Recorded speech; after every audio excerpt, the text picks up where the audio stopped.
Hello दोस्तों।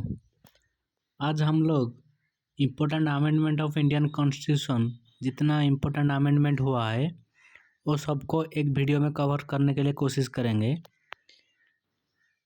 ठीक है, पहले शुरू करेंगे। पहले जितना इम्पोर्टेंट अमेंडमेंट है जिसको डिस्क्राइब करना है तुम्हारे सामने वो सबको करेंगे।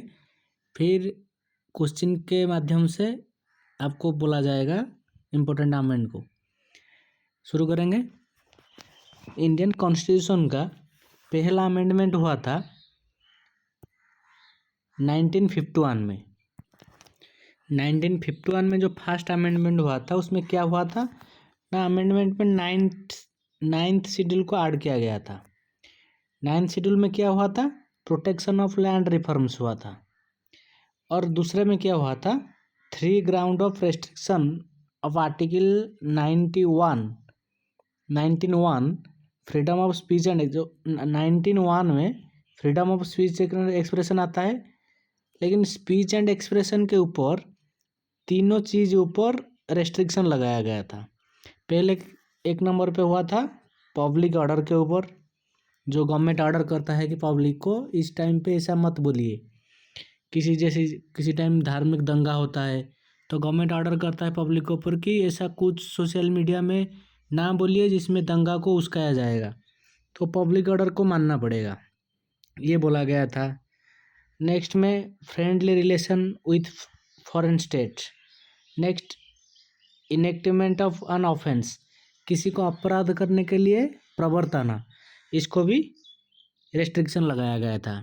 ठीक है, नेक्स्ट को जाएंगे। सेकंड में जो इम्पोर्टेंट आर्टिकल आता है वो होता है आर्टिकल 42, जिसमें बहुत कुछ सुधार किया गया था। इसको हम इसीलिए हम लोग इनको मिनी कॉन्स्टिट्यूशन भी बोलते हैं।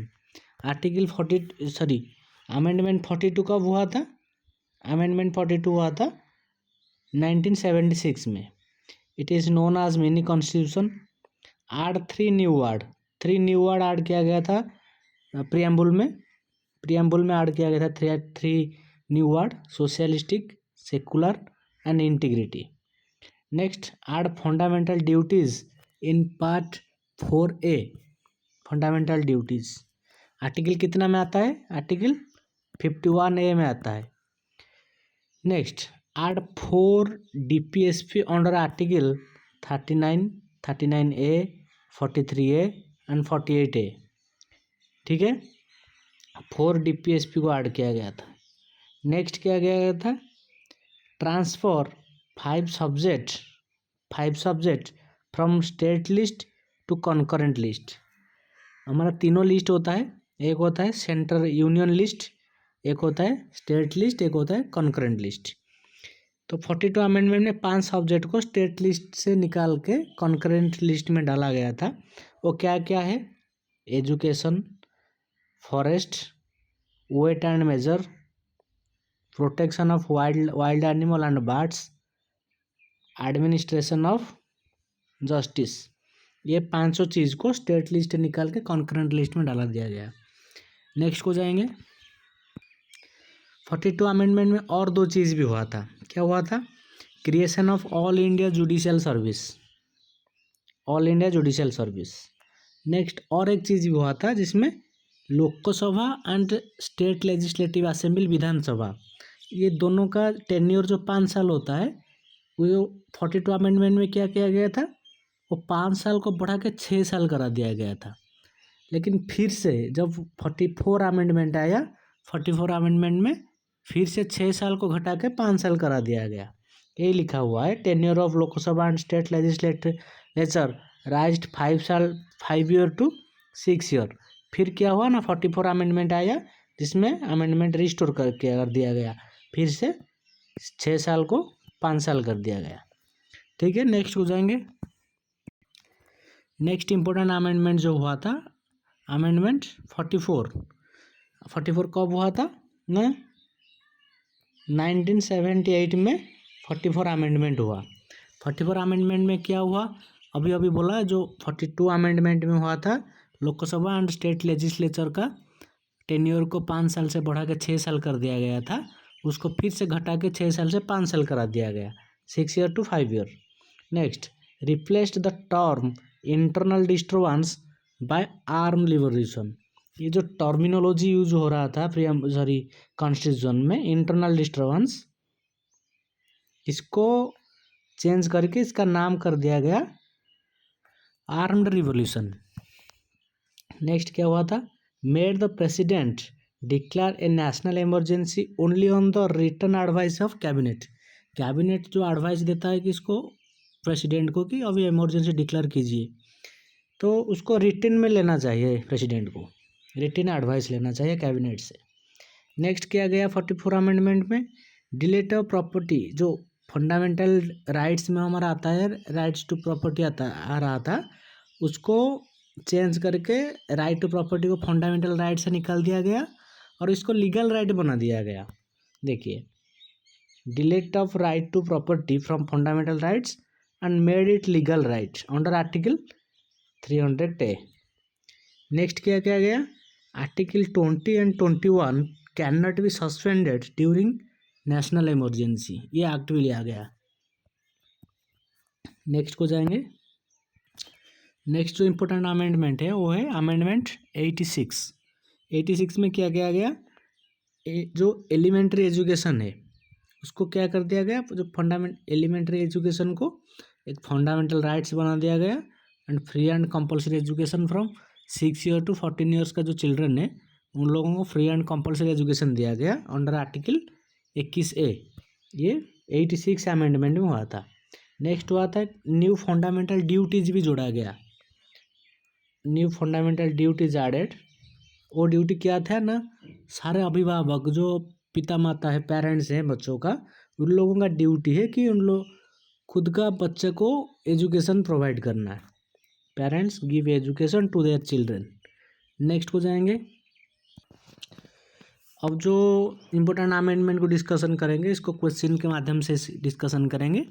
आप लोगों का एक काम है कि जो मैं पहले जो 4-5 चीज़ बोला, 5 इम्पोर्टेंट अमेंडमेंट हुआ और अभी जो क्वेश्चन करूँगा, ये सबको आप एक नोट में लिख दीजिए। लिख के रखने से एग्जाम के टाइम आपको रिवीजन करने में मददगार होगा।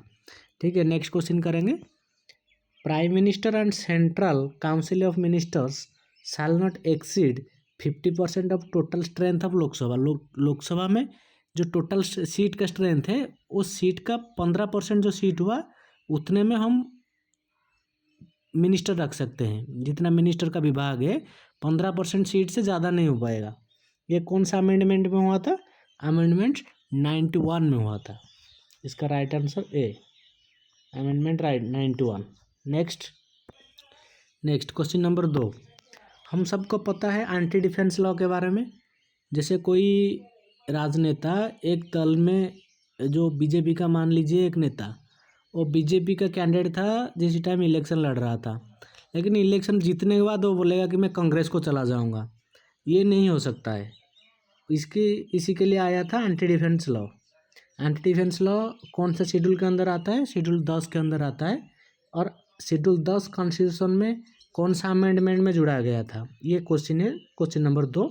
ये अमेंडमेंट 52 में जोड़ा गया था। इसका आंसर है amendment 52, right answer. Next question number 3, seat of Lok Sabha fixed for next 25 year.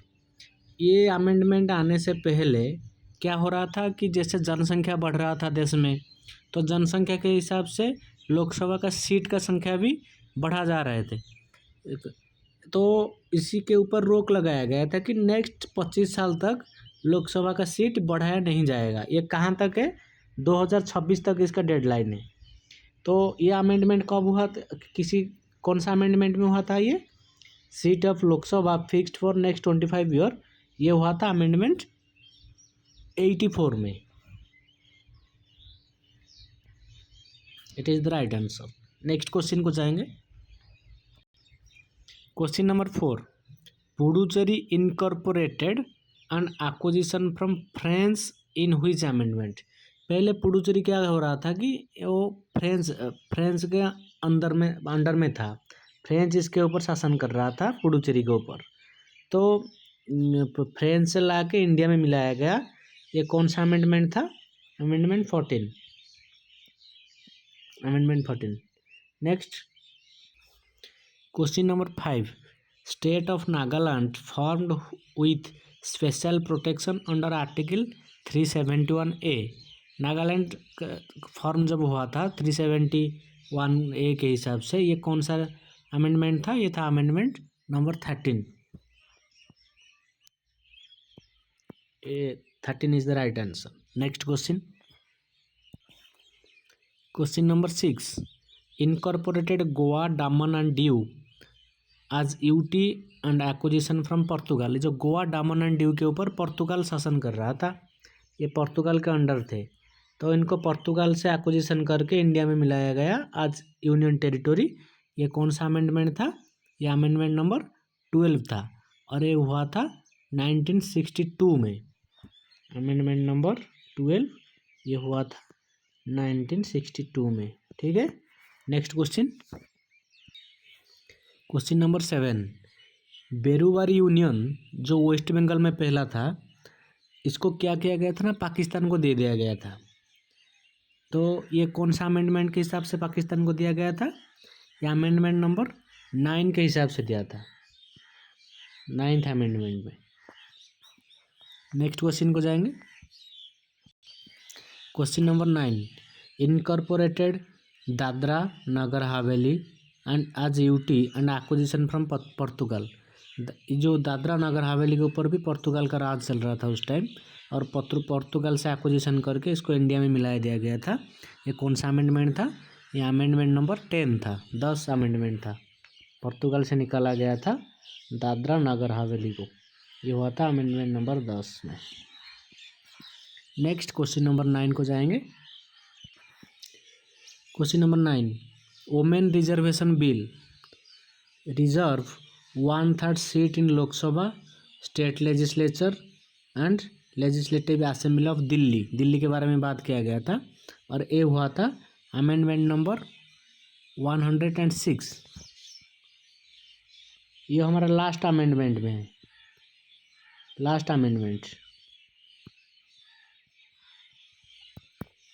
106 के बाद अभी तक अमेंडमेंट नहीं हुआ है। ठीक है, नेक्स्ट क्वेश्चन को जाएंगे। Question number 10, national judicial appointment commission, ये कौन सा अमेंडमेंट में हुआ था? अमेंडमेंट नंबर 99 में हुआ था। राइट आंसर ये है। क्वेश्चन नंबर 11 को जाएंगे। OBC list made by state in which amendment. देखिए ये 105 अमेंडमेंट में हुआ था। तो 105 अमेंडमेंट पहले जब ये अमेंडमेंट नहीं हुआ था तब ओबीसी लिस्ट सेंटर के द्वारा माध्यम से बनाया जा रहा था, सेंट्रल गवर्नमेंट ओबीसी लिस्ट बना रहा था। तो 105 अमेंडमेंट के बाद ओबीसी लिस्ट स्टेट बनाने लगा। नेक्स्ट क्वेश्चन को जाएंगे। Question number 12, Anglo Indian reservation finished and SC/ST seat extension in parliament for next 10 year. देखिए जो एंग्लो इंडियन का रिजर्वेशन 2 रह रहा था, प्रेसिडेंट 2 एंग्लो इंडियन को भेज रहे थे, तो उसको फिनिश कर दिया गया, क्योंकि एंग्लो इंडियंस का जो जितना पोर्शन एंग्लो इंडियन इंडिया में रहना चाहिए इतना अब नहीं है। तो उसी के हिसाब से फिर और क्या किया गया, जो SC/ST रिजर्वेशन इन पार्लियामेंट, ये परमानेंट रिजर्वेशन नहीं है, इसको हर 10 साल में बढ़ाया जाता है। अभी 10 साल बढ़ाया गया था, ये हुआ था अमेंडमेंट नंबर 104 में। अमेंडमेंट नंबर 104 में हुआ था।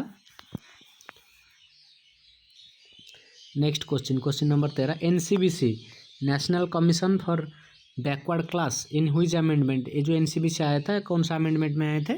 ये अमेंडमेंट नंबर 102 में आया था, national commission for backward class. इसका right answer is option number A 102।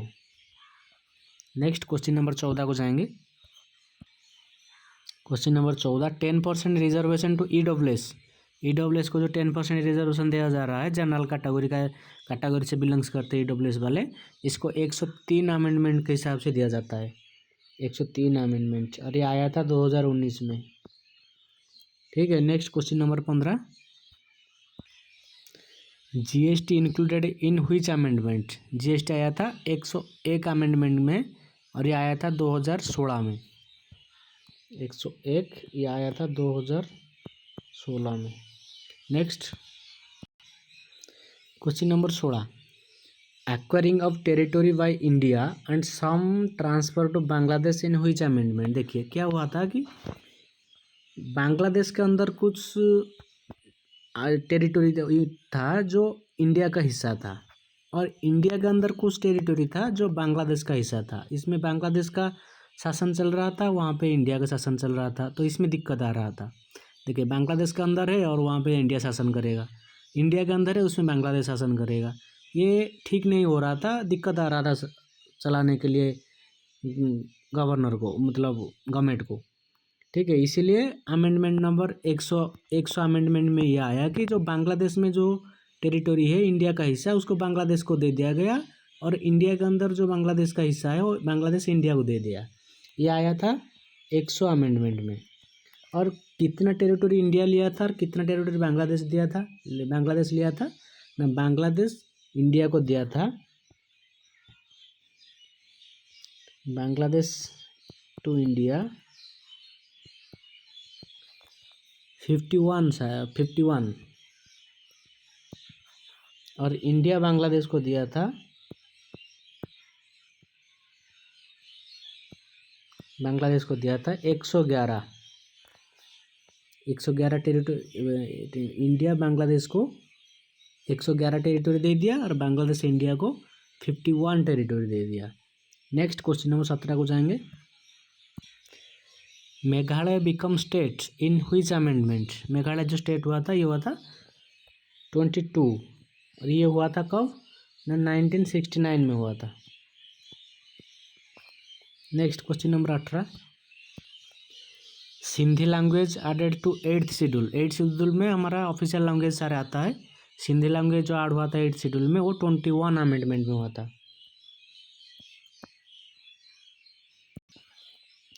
Question number 19, compulsory for president to give his assent to amendment. जब कोई अमेंडमेंट होता है वो पहले पार्लियामेंट में होता है, लोकसभा एंड राज्यसभा में, उसके बाद प्रेसिडेंट के पास जाता है। तो प्रेसिडेंट को कंपल्सरी है कि अगर कोई अमेंडमेंट दोनों जो सदन है लोकसभा राज्यसभा में हो गया तो प्रेसिडेंट को कंपल्सरी है कि उनको असेंट देना पड़ेगा। ये कौन सा अमेंडमेंट में हुआ था, अमेंडमेंट नंबर 24 में हुआ था।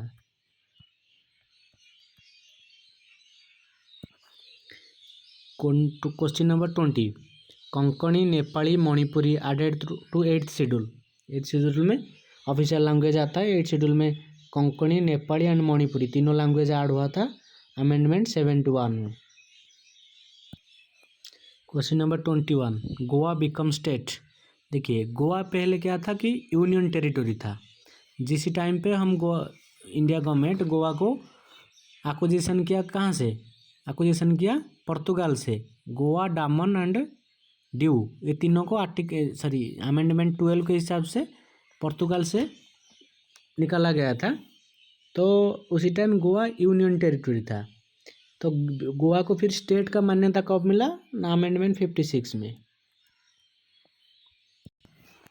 Question number 22, Maithili, Bodo, Dogri and Santali added to 8th schedule in which amendment, amendment number 92।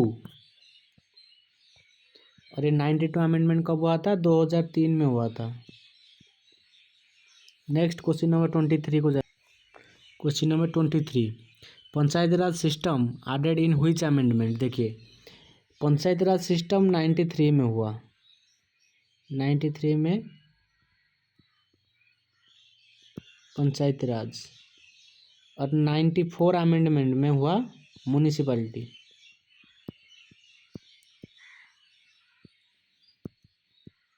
ये दोनों हुआ था 1920, वो दोनों हुआ था 1992 में। ठीक है, और इसी के हिसाब से क्या हुआ था ना,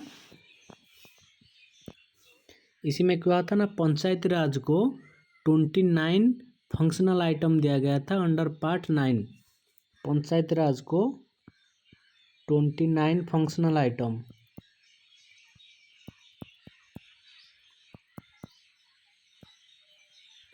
एंड म्यूनिसिपैलिटी को 18 फंक्शनल आइटम दिया गया था।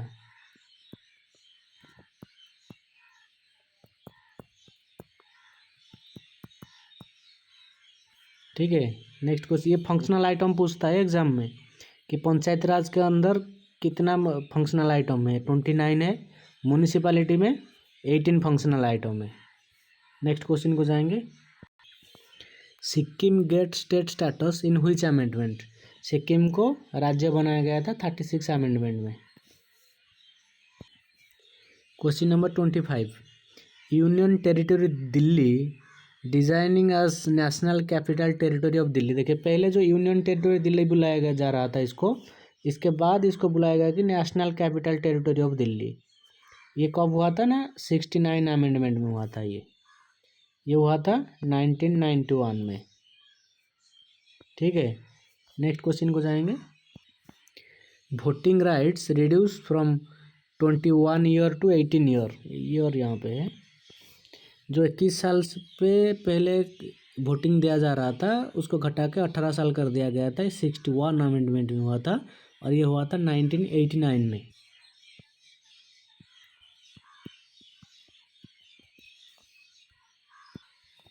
आज का लास्ट क्वेश्चन है ये, SC/ST कमीशन कौन सा अमेंडमेंट में आए थे। SC/ST कमीशन आए थे 65 अमेंडमेंट में।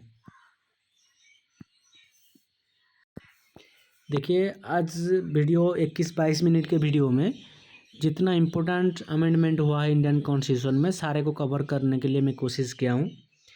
अगर आपको लगता है कि चैनल के माध्यम से आपको कुछ भी मदद मिल रहा है पढ़ाई में, तो प्लीज़ चैनल को सब्सक्राइब करिए, ऑल नोटिफिकेशन को ऑन कर दीजिए। जैसे कि मैं कोई नया वीडियो डालूँगा तो आपके पास नोटिफिकेशन जाएगा। ठीक है, थैंक यू। फिर मुलाकात होगा नया वीडियो के माध्यम में।